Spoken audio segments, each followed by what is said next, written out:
আমি কবির, একজন তরুণ ব্যক্তি। আমি আমার মামার বাড়িতে কাজ করতাম। আমার মামা তার স্ত্রীকে খুশি করতে পারতেন না, ফলে আমার মামি আমাকে তার ঘরে ডাকতেন। মামি আমার পাশে এসে শুয়ে থাকতেন লুকিয়ে, আমি জানতাম না, আর আমি তাকে আমার স্ত্রী মনে করে সারা রাত। মামি দেখতে অনেক সুন্দরী, যে কেউ তাকে দেখলে তার প্রেমে পড়তে চাইবে। আমার মামি আমার থেকে বয়সে বড় ছিলেন এবং আমাদের মধ্যে বেশি কথা হতো না। তিনি তার কাজে ব্যস্ত থাকতেন এবং মামার সাথেও কম কথা বলতেন। এক রাতে মামি আমাকে তার রুমে ডাকলেন। বললেন, কবির, আজ আমার শরীর ভালো লাগছে না, তুমি আমার পাশে শুয়ে থাকো। আমি তার রুমে শুয়ে পড়লাম। মামি লাইট বন্ধ করে দিলেন। এরপর আমি তাকে আমার মতো করে পেয়েছিলাম। কখনো ভাবিনি আমি তাকে এত কাছে পাবো। আমার গল্পগুলো তোমরা শুনো, কিন্তু সাবস্ক্রাইব করো না। দয়া করে গল্পগুলো ভালো লাগলে ভিডিওটি লাইক, শেয়ার এবং চ্যানেলটি সাবস্ক্রাইব করো প্লিজ। তখন আমি চাকরির খোঁজে ছিলাম, কিন্তু কোথাও কাজ পাচ্ছিলাম না।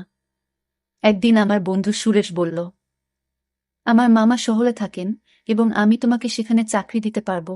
আমি বেশি শিক্ষিত ছিলাম না, জানি ভালো চাকরি আমার দ্বারা হবে না। আমি চতুর্থ শ্রেণী পর্যন্ত পড়াশোনা করেছি, কিন্তু অল্প শিক্ষার কারণে ভালো চাকরি পাওয়া কঠিন ছিল। গ্রামের এখানে ওখানে ছোটখাটো কাজ করে কিছু টাকা উপার্জন করতাম, যা খুবই কষ্টকর ছিল। তখন মনে হলো শহরে গিয়ে কিছু কাজ খুঁজে দেখা উচিত। একদিন আমার বন্ধুর দেওয়া একটি ঠিকানায় গেলাম, যা তার মামার বাড়ির ছিল। সেই বাড়িতে গিয়ে দেখি আমার বস, যিনি আমার বন্ধুর মামা এবং আমি তাকেও মামা বলে ডাকতাম, মামা আমাকে একটি কাগজ দিলেন এবং বললেন, এই ঠিকানায় যাও। আমি যখন সেই ঠিকানায় গেলাম, দেখি সেটা এক ডাক্তারের ঠিকানা।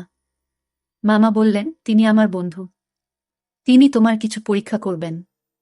যদি পরীক্ষাগুলো ভালো হয় তাহলে তোমাকে চাকরি দেব। মামা কথা শুনে আমি কিছুটা ঘাবড়ে গেলাম, কিন্তু ভাবলাম চেষ্টা করে দেখি। ডাক্তারের কাছে গিয়ে তিনি আমার কিছু পরীক্ষা করলেন এবং কিছুক্ষণ পর রিপোর্ট দিলেন। আমি বাসায় ফিরে মামাকে রিপোর্ট দেখালাম। মামা হাসতে হাসতে বললেন, তুমি দেখতে বেশ সুন্দর, তোমার চেহারাও ঠিক আছে, তোমার কাজ নিশ্চিত হয়েছে। এত সহজে কাজ পেয়ে আমি অবাক হয়ে গেলাম এবং ভাবতে থাকলাম, কিভাবে এত সহজে এই সুযোগ পেলাম। প্রতিবেদনটি ইংরেজিতে লেখা ছিল এবং চতুর্থ শ্রেণী পাস একজন ব্যক্তির পক্ষে এটি বোঝা সহজ ছিল না। যখন বাড়িতে এসে আমার স্ত্রীকে দেখালাম, তিনি বললেন, তুমি অযথা চিন্তা করছো। এই ধনী লোকেরা আমাদের মতো গরিবদের পরীক্ষা করিয়ে নিশ্চিত হতে চায় যে আমরা কোনো বড় রোগে আক্রান্ত আছি কিনা। তারা মনে করে চাকরদের মাধ্যমে রোগ ছড়াতে পারে। তার কথা শুনে আমার মন অনেকটা হালকা হলো। আমি যে চাকরিটা চেয়েছিলাম সেটা পেয়ে গেছি। সকালে কাজে যাওয়া শুরু করলাম, কিন্তু আমার চোখ প্রায়ই মামির দিকে আটকে যেত। তিনি ছিলেন অত্যন্ত সুন্দরী এবং মার্জিত মহিলা। তাকে প্রথম দেখার পর থেকেই আমি ভাবতাম, আমার স্ত্রী যদি এত সুন্দর হতো। আমি আমার মামির একজন সাধারণ চাকর ছিলাম, তার অর্থের কোনো অভাব ছিল না। তিনি আমাকে প্রতিদিন বাজারে নিয়ে যেতেন, কারণ তার কোনো সন্তান ছিল না। আমার মামা ও মামির মধ্যে কোনো ঝগড়া ছিল না, তারা খুব ভালোবাসায় দিন কাটাতেন। আমি মামিকে মনে মনে ভালোবাসতে শুরু করলাম। তাকে নিয়ে ভাবতে লাগলাম। একদিন বাড়ির পুরনো চাকর এলো। সে আমাকে অভিনন্দন জানিয়ে বলল, তুমি পরীক্ষায় উত্তীর্ণ হয়েছ, কিন্তু মনে রেখো, এই বস, যাকে তুমি মামা বলে ডাকো, খুবই কঠোর। এই কথা শুনে আমি ঘাবড়ে গেলাম এবং ভাবতে লাগলাম, যদি আমাকে চাকরি থেকে বের করে দেয় তাহলে আমার কি হবে। সে চলে যাওয়ার পর আমি মামা মামিকে খুশি রাখার জন্য আরও মনোযোগী হলাম, কারণ এখন আমার চাকরিটা চলে গেলে এখন আর কোনোভাবেই চাকরি পাবো না। তাই আমি এই চাকরিটা মন থেকে করতে লাগলাম। মামা বেশিরভাগ সময় বাড়ির বাইরে থাকত। আমার মামি একদিন আমাকে তার রুমে ডেকে বললেন, তুমি খুবই অল্প বয়সী, পরিষ্কার পরিচ্ছন্নতার খেয়াল রাখো। আমি এমন একজন চাকর পছন্দ করি যে তার মনিবের মতো পোশাক পরে। এই বলে মামি আমার হাতে কিছু টাকা দিলেন এবং বললেন, এই টাকা থেকে বেতন ছাড়া নিজের জন্য খরচ করো। আমি খুশি হয়ে গেলাম এবং এই বিষয়টি আমার স্ত্রীকে বললাম না, কারণ আমিও আমার মামিকে খুব পছন্দ করতাম। আমি স্বপ্ন দেখতে শুরু করলাম যে মামির অভিব্যক্তি দেখে মনে হতো তিনি খুশি নন। তার কোনো সন্তান ছিল না, তাই মনে হতো মামা তাকে খুশি করতে পারছেন না। আমি মামিকে খুশি করতে চেয়েছিলাম। মামির দেওয়া টাকা নিয়ে পরের দিনই একটা মার্কেটে গিয়ে কিছু নতুন জামাকাপড় কিনলাম। আমাকে দেখে মামি বললেন, আজ তোকে খুব সুন্দর লাগছে, সবসময় এমনই থেকো। আমি লজ্জা পেয়ে চোখ নামিয়ে নিলাম। আসলে আমার বিয়ে হয়েছে মাত্র 3 বছর। কিন্তু আমার স্ত্রী মামির মতো সুন্দরী ছিলেন না। বিয়ের 2 বছর পরই আমাদের সন্তান নিউমোনিয়া হয় এবং সে পৃথিবী থেকে চলে যান। এরপর আমার স্ত্রী সারাক্ষণ দুঃখে কান্নাকাটি করত, কিন্তু আমি একজন পুরুষ এবং আমারও কিছু প্রয়োজন ছিল। আমি চাইতাম আমাদের আরেকটা সন্তান হোক, কিন্তু আমার স্ত্রী সন্তানের নাম শুনলেই বিরক্ত হয়ে যেতেন। তিনি সবসময় আমার থেকে দূরে থাকতেন। আমার মামিকে দেখে আমার মনোভাব বদলাতে শুরু করেছিল। মামা মামির বিয়ে হয়েছে 10 বছর হয়ে গেছে, কিন্তু তাদের কোনো সন্তান নেই। মামা সবসময় তার ব্যবসায় ব্যস্ত থাকতেন, আর মামি ফ্যাশন ও পার্টিতে মগ্ন থাকতেন। আমার মামিকে দেখে মনে হতো তিনি আমাকে পছন্দ করতে শুরু করেছেন। আমি প্রায় সিনেমা এবং নাটকে প্রেমের কাহিনী দেখতাম এবং কল্পনা করতাম। মামি আমার কাছে এসে বলবেন, আমি তোমার প্রেমে পড়েছি। এক রাতে যখন আমি ঘুমাচ্ছিলাম, মনে হলো আমার পাশে কেউ আছে। মামি ছিলেন খুবই সুন্দরী এবং তার দেহ আকর্ষণীয় ছিল।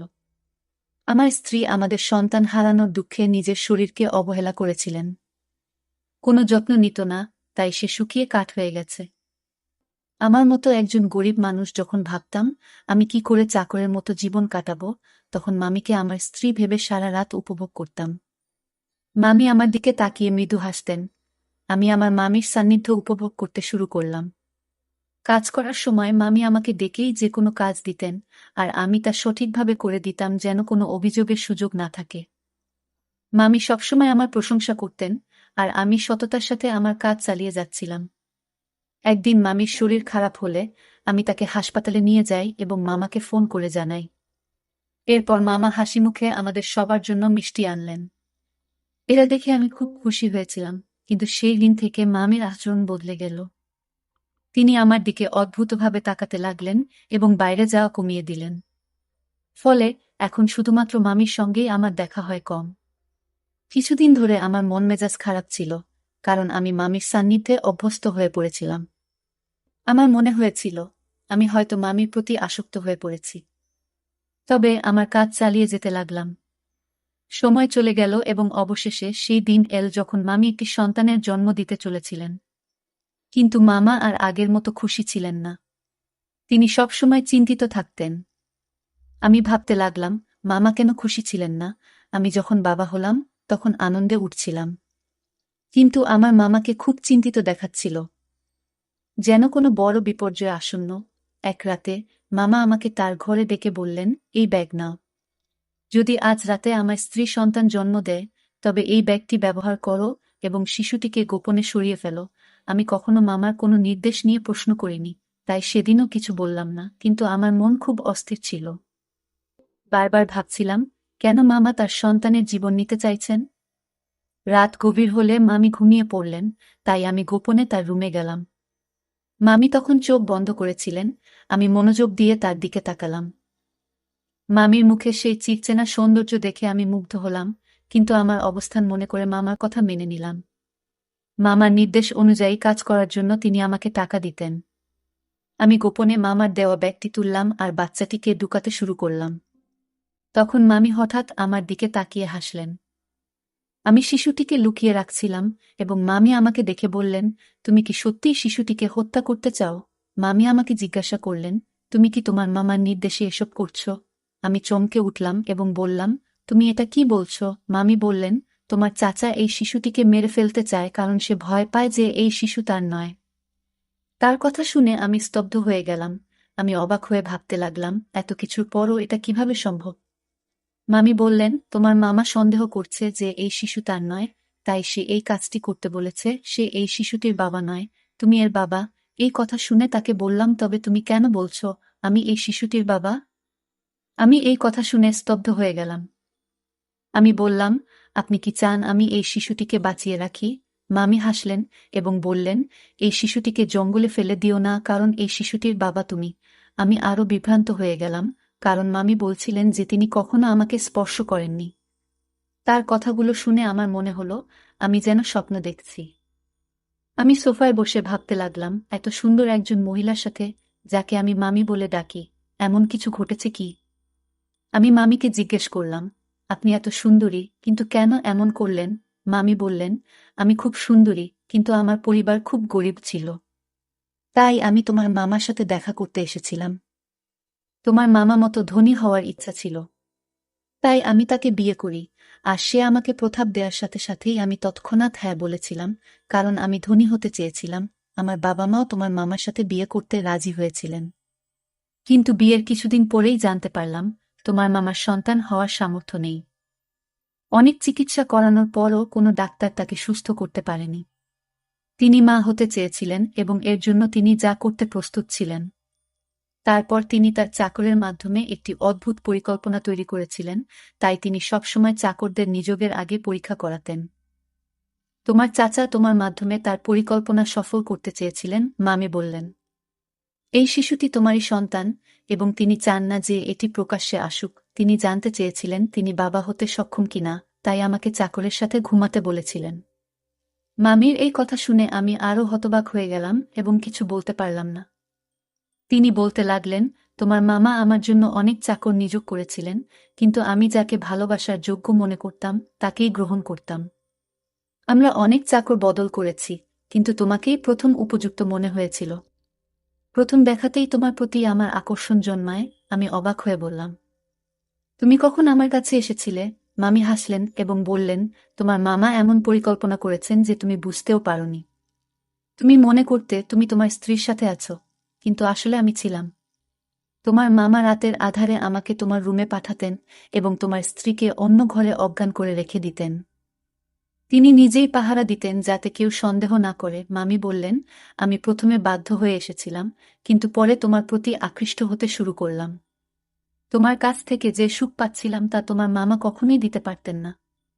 সেই কারণেই আমি নিজেও তোমার প্রতি দুর্বল হয়ে পড়েছিলাম। তোমার মামা যখন এই পরিকল্পনা চালিয়ে যেতে লাগলেন, আমি নিজে উপভোগ করতে শুরু করলাম। তিনি আমাকে তোমার কাছে বারবার পাঠাতে থাকলেন। তিনি আরও বললেন, আমি গর্ভবতী হলাম এবং তোমার মামা আমাকে ভোরের অন্ধকারে ঘরে ফিরিয়ে আনতেন যাতে কেউ কিছু বুঝতে না পারে। এভাবে তোমার মামা তার সন্তান হওয়ার আশা পূর্ণ করতে চেয়েছিলেন এবং আমি নিজেও অজান্তে সেই পরিকল্পনার অংশ হয়ে পড়েছিলাম। কিছুদিন পর সে তার পরিকল্পনায় সফল হয়েছিল। ডাক্তার আমাকে জানিয়েছিলেন যে আমি মা হতে চলেছি, যা তাকে অত্যন্ত খুশি করেছিল। আমি বিস্মিত হলাম যখন শুনলাম সে ডাক্তারের কাছে মিথ্যা বলেছে। কেউ কিভাবে তার বউকে এমনভাবে ব্যবহার করতে পারে? তারা দুজনেই আমাকে টাকা দিয়ে তাদের খেলনা বানিয়ে ফেলেছিল, যা আমার মোটেই ভালো লাগেনি। তখন আমার মামি তার কথাবার্তায় ব্যস্ত ছিলেন। আমি তখন বুঝতে পারিনি যে আমি কি ভাবছিলাম, তবে মামি আমাকে বলেছিলেন, তোমার মামার পরিকল্পনা ব্যর্থ হয়েছে যখন তার একটি ছেলে হয়েছিল, কিন্তু তিনি একজন উত্তরাধিকারী চেয়েছিলেন। সে তার বন্ধুকে নিয়ে অন্য দেশে পালিয়ে যায় আর আমাকে বলে, এখন আমার কোনো সম্পত্তি নেই, আমার সব ব্যবসা শেষ। সেই শিশুটিকে আর সে চায় না। আমি বলেছিলাম, আমি তোমার বউ দাসী নই, যাতে তোমার ইচ্ছে মতো চলি। আগে তুমি আমাকে একটা চাকরের সাথে ঘুমাতে বাধ্য করেছিলে যাতে সবাই জানতে না পারে তুমি বাবা হতে পারো না। আর এখন বলছো এই সন্তানের দরকার নেই। মনে রেখো, আমি তোমাকে তালাক দেব, কিন্তু শিশুটিকে মারতে দেব না। আমি বিশ্বাস করেছিলাম যে শিশুটিকে সে আর খারাপ বলবে না, সে তার সন্তানকে পুরোটা দেখাবে। কিন্তু আজ যখন সে বলল এই শিশুটিকে হত্যা করার পরিকল্পনা করেছে, তখন নিশ্চিত হলাম যে তার বুকের হৃদয় নেই, পাথরের মতো কঠিন। মামির এই কথা শুনে আমি তাকে গিয়ে বললাম, আমি এসব জানতাম না। যদি এটা অন্য কারোর বাচ্চা হতো, আমি জঙ্গলে ফেলে দিতাম না। আমি বললাম, এখন এসবের পরোয়া করি না। তুমি তার মা, তুমি নিজেই তার যত্ন নেবে। এ কথা বলে আমি চলে যেতে লাগলাম, তখন মামি আমাকে থামিয়ে বললেন, এটাও তোমার সন্তান, তুমি তার পিতা, তাই এর সুরক্ষার দায়িত্ব তোমারও সমান। আমি হাসি দিয়ে বললাম, এই সন্তান আমার, তাই তুমিও আমার স্ত্রী হয়েছ। এই কথা শুনে মামি মুচকি হেসে বললেন, ধন সম্পদের লোভে আমাকে অন্ধ করে দিয়েছে, তাই এমন একজন খারাপ লোককে বিয়ে করেছি যে তার সম্মান বাঁচানোর জন্য তার স্ত্রীকে চাকরের কাছে পাঠিয়েছে। আর যখন আমি তার সম্মান রক্ষা করেছি, সে আমার সন্তানের প্রাণ নিতে চেয়েছিল এবং বলেছিল যে এই শিশুটি হতভাগ্য। যখন ব্যবসা ব্যর্থ হয় এবং সমস্ত টাকা হারিয়ে যায়, তখন সে আমাদের সন্তানের প্রতি অখুশি হতে শুরু করে এবং শিশুটিকে জঙ্গলে ফেলে দেওয়ার সিদ্ধান্ত নেয়। এইসব জানার পরেও আমি এমন লোকের সাথে থাকতে চাই না। আমি মামুর দিকে তাকিয়ে জিজ্ঞেস করলাম, এই সন্তানের জন্য আপনি কি একজন নিজ চাকরের সাথে থাকবেন? মামি বললেন, আপনি গরিব হতে পারেন, কিন্তু আপনার মন অনেক বড়। তাই আমি আপনাকে বিয়ে করতে চাই, যাতে আমাদের সন্তান বেঁচে থাকে এবং ভালো জীবন পেতে পারে। মামি আমাকে জানালেন তিনি তার মামার থেকে ডিভোর্স পেয়েছেন এবং আমরা একই বাড়িতে সুখে থাকতে শুরু করি। মামি সেই বাড়িটি আগেই তার নামে পেয়েছিলেন। কিছুদিন পর, যখন আমার স্ত্রী বিষয়টি জানতে পারেন, তিনি আমাকে ছেড়ে চিরকালের জন্য তার বাবা মায়ের বাড়িতে চলে যেতে চান এবং তালাকের প্রক্রিয়া শুরু করেন। কিন্তু মামি যখন পুরো ঘটনা আমার স্ত্রীকে জানালেন, আমি তাকে অনেক বুঝিয়ে শান্ত করি। অবশেষে আমি আমার দুই স্ত্রীর সাথেই সুখে সংসার করতে শুরু করি এবং আমরা সবাই মিলে সুখে থাকি। আজ আমি খুব খুশি, কারণ আমি জানতাম না যে আমার জীবন এত সুন্দর হবে। গল্পটা কেমন লাগলো জানাতে ভুলবে না। আরও মজার মজার রোমান্টিক গল্প শুনতে চাইলে ভিডিওটি লাইক, শেয়ার এবং চ্যানেলটি সাবস্ক্রাইব করতে এবং বেল আইকনটি ক্লিক করতে ভুলবে না। ধন্যবাদ।